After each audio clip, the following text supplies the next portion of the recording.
When is it time to change course? Here's my best stab at it. I'm Brian Ford. Welcome to Self-Improvement Daily. Cal Newport wrote a best-selling book called What Got You Here Won't Get You There. The main concept is pretty self-explanatory. If you want to achieve a new level of result, you need a new approach. Our actions and tactics are perfectly calibrated to create the level of results we're currently getting. You need to change the input in order to create a new output. What's more difficult to understand, though, is when and how to put that into practice. Not only is there an unconscious resistance to doing things differently, but there's also a logical argument to it. Once you've put so much time and effort into something, and it's produced for you, it's hard to admit that it's become the exact thing that's now holding you back. In your health, maybe it's someone who's lost 20 pounds and can't get the last 10 off. They need to experiment with new diet and exercise plans to reach their goal, even though what they've been doing has been effective for them.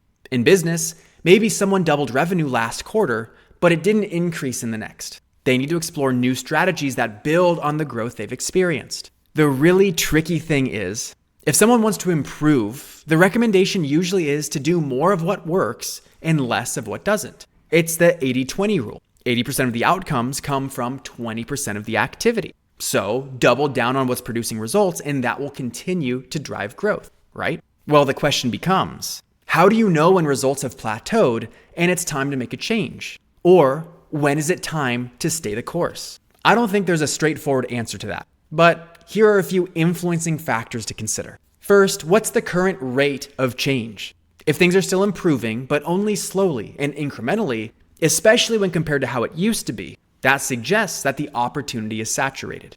Also, what's your honest intuition about it? Do you feel like there's still genuine upside, or has the opportunity been squeezed?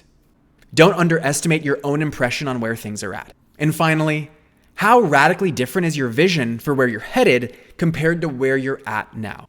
The bigger the gap, the more reason to consider changing course. I understand that growth is a progression and that you need to hit intermediate milestones on your way to something bigger, but also mind the gap and always be curious to explore if there's a better way. When you're in a season of maintenance, keep doing the same things. But when it's time to grow, that involves doing things differently.